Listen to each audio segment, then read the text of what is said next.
पहाड़ों में 5 बहू का लटकता हुआ घर और रसोई। नदी का पानी लगातार बढ़ता जा रहा है और बारिश तो रुकने का नाम ही नहीं ले रही है।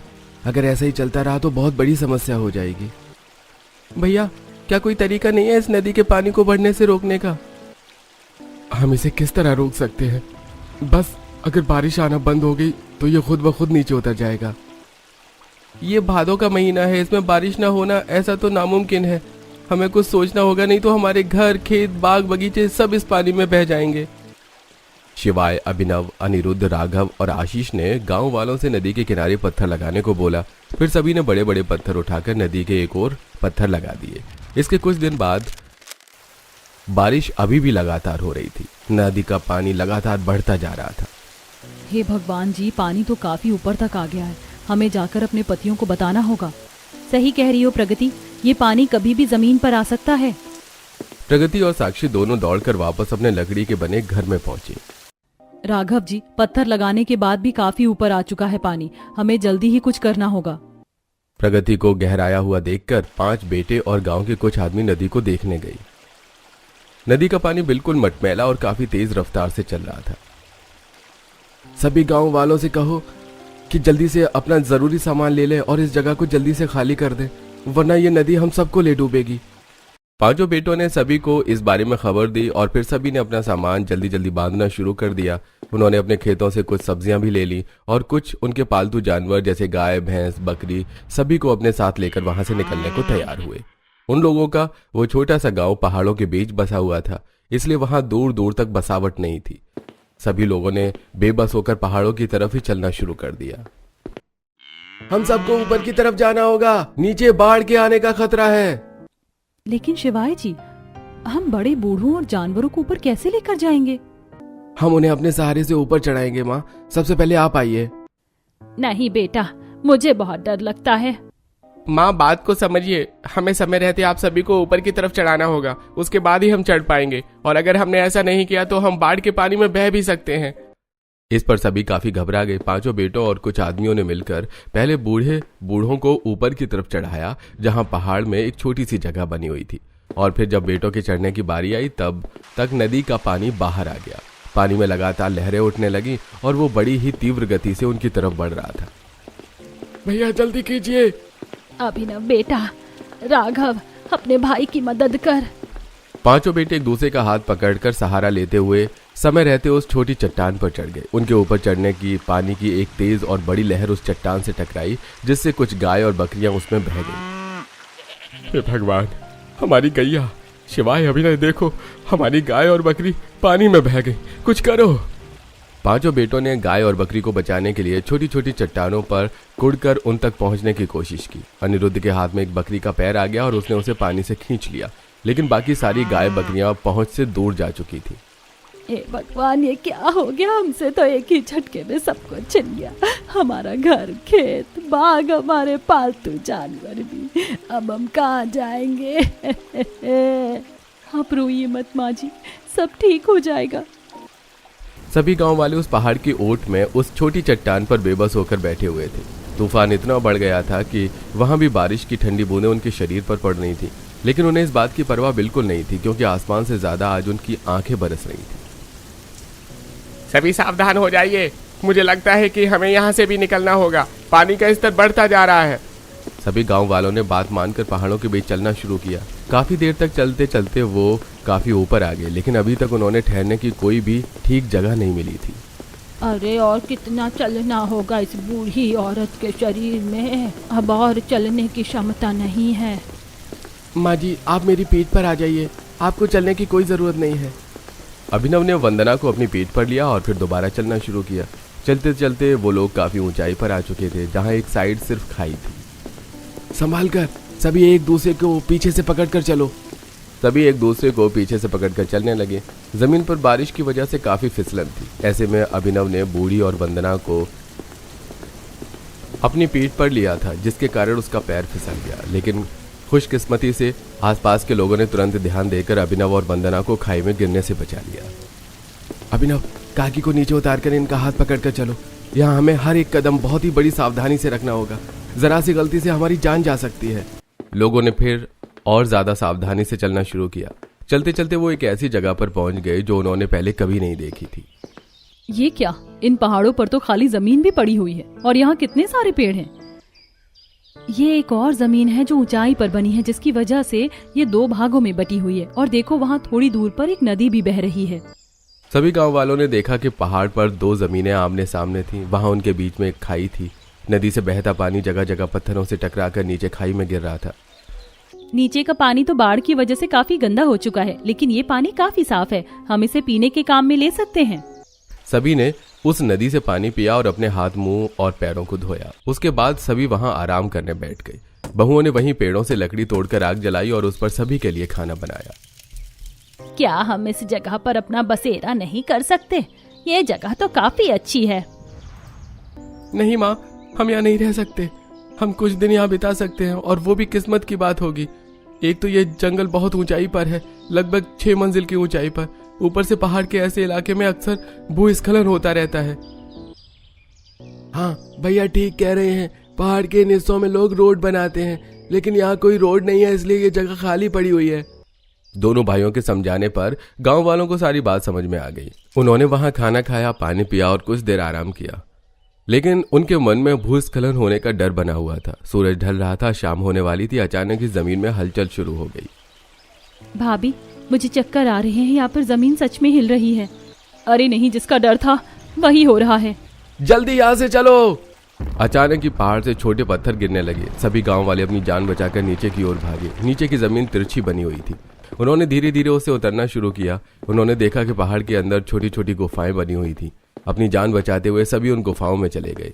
शुक्र है भगवान का कि यहाँ गुफाएं भी बनी हुई हैं, वरना हम सब मारे जाते। अच्छा हुआ कि हम सबने पहले ही ध्यान दे दिया, नहीं तो किसी की जान भी जा सकती थी।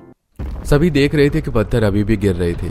ये सब देखकर सभी को बहुत डर लग रहा था। कुछ देर तक बड़े बड़े पत्थर उनकी गुफाओं के आगे से गिरते रहे। कुछ उनकी गुफाओं से टकरा भी रहे थे। अब मुझे नहीं लगता हम इससे आगे जा सकते हैं। अब जब तक बाढ़ का पानी उतर नहीं जाता तब तक हमें यहीं रहना होगा। लेकिन हम यहाँ रहेंगे कैसे? हाँ, यहाँ से बाहर की जमीन तिरछी है। हम कोशिश करें तो रह सकते हैं।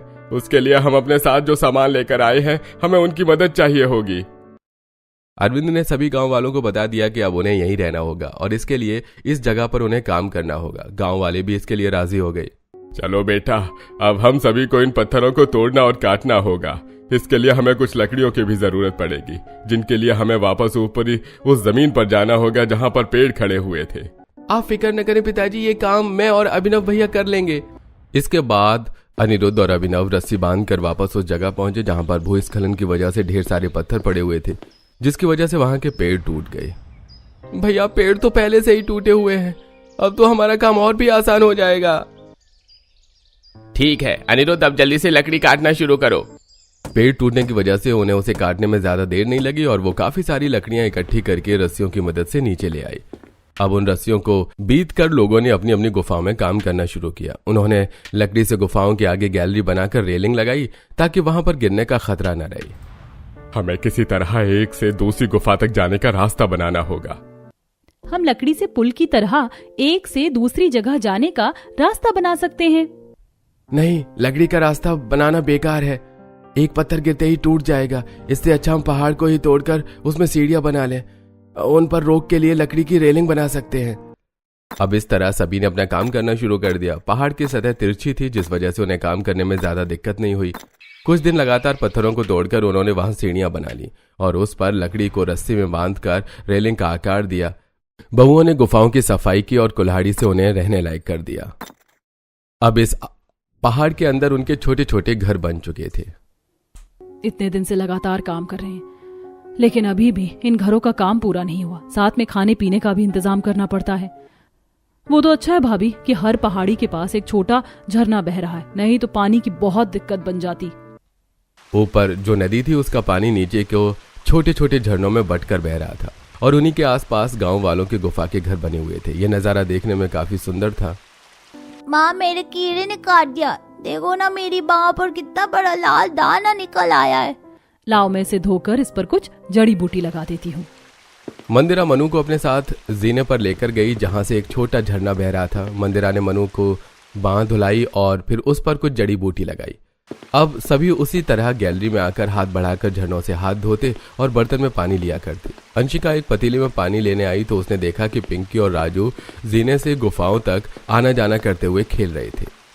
पिंकी, राजू, बेटा तुम्हें डर नहीं लग रहा है? कितनी ऊंचाई है और तुम जीने पर खेल रहे हो। चलो जल्दी से गुफा के अंदर आ जाओ। इन बच्चों को डर का आता पता भी नहीं है। यहाँ दूसरी गुफा तक जाने में मेरी रूह कांप जाती है। पीनी और राजू ने अंशिका की बात नहीं सुनी, बल्कि वो और ज्यादा तेज तेज दौड़कर खेलने लगे, जिससे लकड़ी से बनी रेलिंग अपनी जगह से सरक गई। अरे नहीं, मुझे बच्चों को लेकर आना होगा। अंशिका तेजी से बच्चों के पास दौड़ी और उन्हें वापस लेकर आई। तुम दोनों पागल हो गए हो क्या? पता है वो जगह कितनी खतरनाक है? वहाँ से गिर गए तो तुम्हें कोई नहीं बचा पाएगा। अंशिका के डांटने पर बच्चे घबरा गए और चुपचाप गुफा के घर में बैठ गए। थोड़ी ही देर में आसमान में काली घटा छा गई। हे भगवान, लगता है आज फिर आसमान जम के बरसने वाला है। आशा ने इतना कहा ही था कि तभी तेज बारिश शुरू हो गई। झरने अब दुगनी रफ्तार से बहने लगे, लेकिन वो लोग गुफा के घर में सुरक्षित थे। शाम होने तक बारिश रुकी और सभी ने अपनी गुफाओं में लकड़ियों की मशालें जलाकर उजाला किया। रात को सभी गुफा के आगे पर्दा डालकर सो गए, लेकिन अगली सुबह तेज आवाज से सभी की आंख खुल गई। हे भगवान, ये कैसी आवाजें आ रही हैं? मंदिरा, बहू जरा पर्दा हटाकर तो देख। मंदिरा ने पर्दा हटाया तो देखा कि बारिश होने की वजह से फिर से भूस्खलन हो रहा था। इस बार काफी बड़े बड़े पत्थर गुफाओं के सामने से गिर रहे थे, जिन्हें देखकर बच्चे खुश होकर उछलने लगे। वहीं सभी बड़े ये सब देखकर बहुत ज्यादा घबरा गए थे। एक बड़ा पत्थर अंशिका की गैलरी पर आ गिरा, जिससे रेलिंग के 2 टुकड़े होकर नीचे गिर गए। भगवान, ये क्या हो रहा है? मुझे बहुत डर लग रहा है। फिक्र मत करो अंशिका, ये कुछ नहीं है, हम दोबारा सब कुछ ठीक कर देंगे। इसी तरह भूस्खलन के बाद कई दिन गुजर गए और अब उनके पास खाने का सामान नहीं बचा था। सुनिए, आज तो घर में पकाने के लिए कुछ भी नहीं है। अब हम क्या करेंगे? ये तुम्हें हमें पहले बताना चाहिए था। अब तक तो हम किसी न किसी चीज का इंतजाम कर ही लेते, लेकिन सारा सामान खत्म होने के बाद तुम अब बता रही हो। यहाँ इतनी मुश्किल से समय कट रहा है कि कुछ याद ही नहीं रह पाता। अब हमारे पास कोई रास्ता नहीं है सिवाय नीचे जाने के। मैं सभी को इस बारे में बता देता हूँ। नीचे जाने का नाम सुनकर मंदिरा काफी हैरान हो गई। उसने शिवाय को रोकने की कोशिश की, लेकिन वो जानती थी कि अगर वो नीचे नहीं गए तो वो हमेशा के लिए यहीं फंस जाएंगे। शिवाय ने अपने चारों भाई और कुछ गांव के आदमियों को इकट्ठा किया। लेकिन भैया, हम नीचे जाएंगे कैसे? क्या हमें इतना लंबा और खतरनाक रास्ता फिर से पार करना पड़ेगा? और अगर कर भी लिया तो क्या फायदा? नीचे तो पानी भरा पड़ा है। इस बार हम जहाँ से आए हैं वहां से नहीं, बल्कि यहीं से नीचे जाएंगे। भैया, यहाँ से नीचे कैसे जाया जा सकता है? ये तो खाई है। भले ये और खाइयों से नीची है, लेकिन है तो खाई ही ना। और नीचे एक नदी है जिसका पानी अभी बहुत तेज चल रहा है।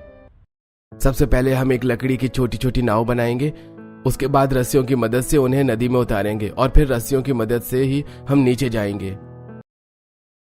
ये सुनने में किसी को आसान लग रहा हो, लेकिन ये बहुत खतरनाक है। हमें बहुत ज्यादा सावधानी से काम करना होगा। इसके बाद बिना देर लगाए सभी ने वापस पेड़ वाली जगह पर लकड़ियां काटकर छोटी छोटी नाव बनाई और फिर उन्हें रस्सियों से बांधकर नीचे उतारा। इस काम को करने में उन्हें 3 दिन लग गए, जिस बीच उन्होंने सिर्फ फल खाकर ही काम चलाई। उन्होंने पूरी 10 नाव बनाकर तैयार की और वो अब उनमें बैठकर निकलने के लिए तैयार थे। ऊपर से उनकी माँ, पिता, पत्नी और बच्चे उन्हें देख रहे थे। किसी नाव में कोई दिक्कत तो नहीं है ना? अगर किसी को शक है तो अभी बता दे, वरना दिक्कत हो सकती है। सभी ने इससे इनकार कर दिया और फिर धीरे धीरे एक नाव में 2 लोग बैठकर शहर की तरफ चल पड़े। हे भगवान, मेरे बेटों की रक्षा करना, उन्हें सुरक्षित घर वापस ले आना, बस इससे ज्यादा हमें कुछ नहीं चाहिए। उन सबकी माँ और पत्नियां उनके लिए प्रार्थना कर रही थी। मन्नू, पिंकी, देखो तो जरा हमारी बालकनी में कितना बड़ा पत्थर गिरा हुआ है। चलो इसे उठाकर फेंक देते हैं। जब सभी आंखें बंद करके प्रार्थना कर रहे थे, तब तीनों बच्चों ने उस पत्थर को उठाकर नीचे फेंका, जिससे वो पत्थर सीधा एक मधुमक्खियों के छत्ते पर जा गिरा। पत्थर लगने से मक्खियां तुरंत बाहर आ गईं और सब तरफ उड़ने लगी। जब बहुओं ने उनकी आवाज सुनी तो वो काफी घबरा गई। उन्होंने बच्चों को गुफा के अंदर खींचा और फिर पर्दे को ढककर कस के पकड़ लिया। क्यों डरा रही हो भाभी? एक तो पता नहीं अचानक ये मक्खियां कहाँ से आ गई, ऊपर से तुम ऐसी बातें कर रही हो। सभी गुफाओं में औरतें अपने अपने पर्दों को ढककर खड़े हुए थीं और बाहर से लगातार मक्खियों के भिनभिनाने की आवाजें आ रही थी। बच्चों, क्या तुमने इन मक्खियों को छेड़ा है? नहीं मम्मा, हमने तो सिर्फ बालकनी से पत्थर फेंका था। तो ये बात है, इसीलिए मक्खियां छत्ते से बाहर आ गई। एक तरफ जहां गांव की औरतों को मधुमक्खियों का सामना करना पड़ रहा था, वहीं दूसरी तरफ उनके पति बड़ी मुश्किल से उस नाव में सफर कर रहे थे। आगे चलकर नदी की रफ्तार और भी तेज हो गई और नाव इतनी मजबूत नहीं थी। भैया ऐसा क्यों लग रहा है जैसे हमारी नाव ढीली पड़ रही है? अरे नहीं नहीं, इसके तो बांध ढीले हो रहे हैं। आशीष, ये टूटने वाली है, हमें जल्दी से उस पार से उतरना होगा। दोनों भाइयों ने बाकियों से मदद लेने के लिए चिल्लाना शुरू कर दिया, लेकिन उम्मीद से पहले से नाव टूट गई और आशीष और राघव दोनों ही पानी में गिर गए। नदी का पानी बहुत तेज चल रहा था, इसलिए वो खुद को संभाल नहीं पा रहे थे। आशीष, राघव, आशीष, हमारे ये राघव, इस नाव की तरफ आने की कोशिश करो इधर। पानी इतना तेज चल रहा था कि दोनों को अपनी खबर भी नहीं थी। सभी गांव वालों ने यह देखकर अपनी नावें उनकी तरफ दौड़ाई। अभिनव ने आगे झुककर आशीष का हाथ पकड़ा, जो कि लगभग बेहोश हो चुका था। वहीं गांव वालों ने शिवाई के साथ राघव के चारों तरफ नावों से घेरा बनाया और फिर उसे ऊपर खींचा। अभिनव ने आशीष का सीना दबाते हुए उसके मुंह से पानी निकाला, तब जाकर आशीष को होश आया। वहीं राघव की भी हालत काफी खराब थी। घबरा मत मेरे भाई, हम बस पहुंचने ही वाले हैं। कहीं हमारे परिवार को भी ऐसी ही मुश्किलों का सामना न करना पड़ रहा हो। काफी लंबे सफर के बाद सभी को एक जमीन नजर आई जिस पर कुछ घर भी बने हुए थे। सभी उधर की तरफ ही चलो, शायद वो कोई गांव है। कुछ खाने पीने को न होने की वजह से जमीन तक पहुंचते पहुंचते सभी की हालत खराब हो गई। जब गांव वालों ने उन्हें इस तरह देखा तो उन्हें उनको अपने घर ले जाकर उन्हें खाना पानी दिया। वहीं मधुमक्खियां भी अब जा चुकी थीं। ये देखकर बहुओं की भी जान में जान आई। कितने घंटों से हम इसी तरह पर्दा पकड़े हुए खड़े हैं। मेरे तो हाथ भी सुन्न पड़ गए हैं। मेरे हाथ भी बहुत दर्द कर रहे हैं। यहीं और खड़े खड़े पैर भी सुन्न हो गए हैं। पांचों बहुओं ने झरनों से पानी पिया और मंदिरा ने आशा को भी पानी पीने को दिया। चाहे जो भी हो, लेकिन शुक्र है भगवान का कि हमें पानी तो आसानी से मिल रहा है। बिना खाए हम कुछ समय गुजार सकते हैं, लेकिन बिना पानी पिए तो जीना नामुमकिन है। बहुओं के पास जो बचे खुचे फल मौजूद थे, उन्होंने वही खाकर गुजारा किया। वहीं दूसरी तरफ उनके पतियों ने गांव वालों को सारी बात बताई। अरे भाई, मानना पड़ेगा, तुमने बड़ी हिम्मत से काम लिया है, नहीं तो ऐसे में लोग हार मानकर अपनी जान से भी हाथ धो बैठते हैं। हम तुम्हारी हिम्मत की दाद देते हैं भाई साहब, अगर आपको ठीक लगे तो आप यहाँ जब तक रह सकते हैं जब तक आपकी जमीन से पानी नहीं उतर जाता। इस तरह पहाड़ों में रहना कोई आसान बात नहीं है, और आपके छोटे छोटे बच्चे भी होंगे, उनका ख्याल आपको हर समय रखना पड़ता होगा। हाँ भाई साहब, हम अपने मुखिया से बात करके आपको कुछ समय यहाँ रहने की इजाजत दिला देंगे। पांचों बेटे और गांव वाले उनकी बात पर काफी खुश हुए। उन्होंने उनका हाथ जोड़कर शुक्रिया अदा किया, लेकिन अब उन्हें अपने परिवार को भी पहाड़ों से लेकर आना था। ये बात बताकर वो कुछ खाने का सामान लिए वापस नाव में बैठकर पहाड़ों की तरफ चल दिए। भैया, अब हमें रस्सियों से पहाड़ की चढ़ाई करनी होगी। इसकी ऊंचाई लगभग 8 मंजिला है, हमें बहुत सावधानी से चढ़ना होगा। धीरे धीरे गांव वालों ने चढ़ना शुरू किया और धीरे धीरे सभी सुरक्षित ऊपर चढ़ गए। ऊपर जाने के बाद सभी ने अपने परिवारों को सारी बात बताई, जिस पर उनके परिवार वाले बहुत खुश हुए। सभी ध्यान से सुनो, हम औरतों और बच्चों को रस्सियों से नीचे नहीं उतार सकते हैं, और हमारे पास इतनी नाव भी नहीं है और ना ही लकड़ियां हैं, इसलिए हमें रस्सियों की मदद लेकर उसी रास्ते से जाना होगा जिससे हम यहाँ पार आए थे। सभी गांव वालों ने वापस उसी कठिन रास्ते से नीचे उतरना शुरू कर दिया, लेकिन इस बार वो रस्सियों को पकड़कर नीचे उतर रहे थे, जिससे उन्हें नीचे आने में ज्यादा दिक्कत नहीं हुई। और फिर उन्होंने पहाड़ों के नीचे वाले हिस्से से चलना शुरू किया, लेकिन आगे चलकर सिर्फ पानी ही पानी था। यहाँ से हमें नाव की जरूरत पड़ेगी।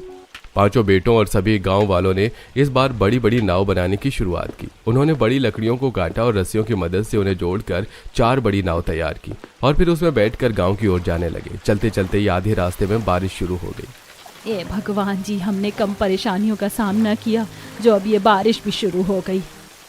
अभिनव जी, नाव को तेज चलाइए, वैसे भी आजकल इतनी बाढ़ें आ रही हैं। दिव्यांका ने इतना बोला ही था कि तभी पीछे से एक बड़ी लहर उठने लगी। गांव की जमीन काफी करीब थी। सभी आदमियों ने एड़ी चोटी का दम लगाते हुए नाव को तेजी से चलाया और आखिरकार लहर के पहुंचने से पहले सभी गांव तक पहुंच गए। सभी ने भगवान का शुक्रिया अदा किया और अब उन्होंने देखा कि उन्हें रहने के लिए एक जमीन मिल चुकी थी।